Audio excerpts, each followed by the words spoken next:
Welcome, friends, to a very special story time. Today, we're going to visit a magical place called the Kingdom of Shimmering Spires. Are you ready? Let's go! In the magnificent Kingdom of Shimmering Spires, where candy grew on trees and rivers flowed with chocolate milk, every child received a superpower on their 5th birthday. It was the most exciting day of their lives. There was Lily, who could talk to animals, and Tom, who could run faster than a cheetah. There was Chloe, who could paint pictures that came to life. And then there was Leo. When Leo turned 5, everyone gathered for the big reveal. A gentle light glowed around him, and poof, a tiny, fluffy cloud appeared in his hand. He could create clouds. Not storm clouds or rain clouds, just little, fluffy, cotton ball clouds. Leo felt a bit disappointed. What good were fluffy clouds when Tom was zipping around the kingdom, and Lily was having fascinating conversations with squirrels?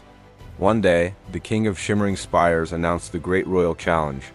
The winner would be named the Royal Helper for a whole year.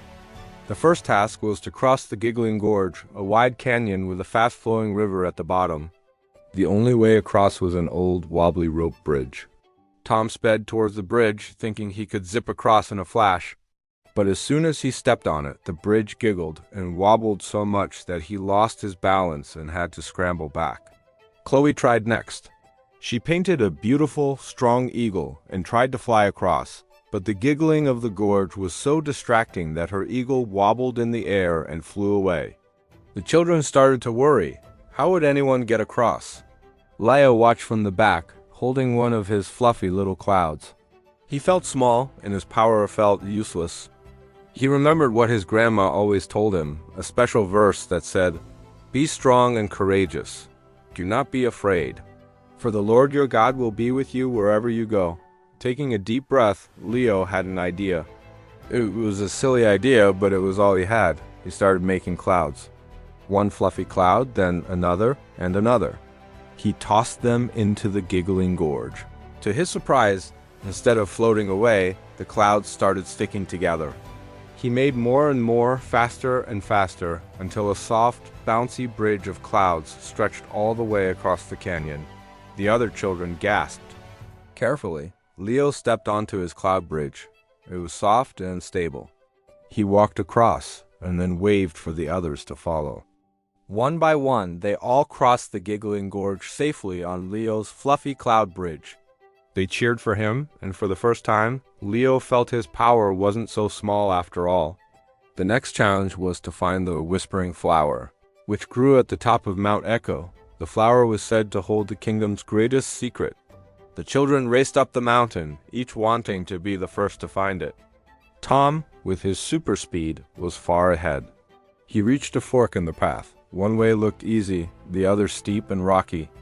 The easy way is always the best way, he thought, and zoomed down the smooth path. Lily, however, paused. A small bluebird chirped at her from a branch. "The flower isn't on the easy path," the bird sang. "It hides where few are willing to look." Lily trusted her animal friend and started climbing the rocky trail. Soon, Leo and Chloe caught up with her. It was a hard climb. Their legs ached and they were tired. Suddenly, they heard a cry for help. They looked down and saw Tom. The easy path had led him into a patch of sticky sap vines, and he was completely stuck. "Help me," he yelled. Chloe wanted to keep going. "If we stop, we'll lose the race," she said. But Leo looked at Tom, who looked scared and sticky. He remembered another thing his grandma said, that the most important thing is to love others. "We have to help him," Leo said. "What good is winning if we leave our friend behind?" Lily agreed. She asked her bird friends to find some special leaves that could dissolve the sap. Chloe, seeing her friend's kindness, sighed and started painting little creatures with sharp beaks to help peck at the vines. And Leo? He created soft, fluffy clouds for Tom to sit on once he was free, so he wouldn't get sticky again. Working together, they freed Tom. "Thank you," Tom said, looking embarrassed. "I was so focused on winning for myself. I was wrong." Now they were all behind, but they climbed the rest of the way together, helping each other over the rocks. When they finally reached the top, they saw it. A single beautiful flower glowing with a soft golden light. As they got closer, the flower whispered, but not with a secret. It whispered their names, and then it said, "The greatest power is not the one you have, but how you use it to love." The children looked at each other and smiled. They had found the kingdom's greatest secret. It wasn't about being the fastest, the strongest, or the most artistic. It was about kindness, teamwork, and helping others. They returned to the king, not as competitors, but as friends. They told him everything that had happened. The king smiled warmly. "You have all passed the great royal challenge," he announced.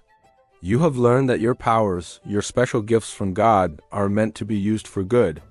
Leo, your cleverness and courage saved the day. Lily, your gentle heart listened to the smallest of creatures.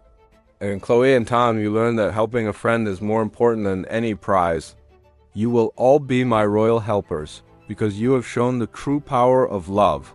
And so, in the kingdom of shimmering spires, the children learned a valuable lesson.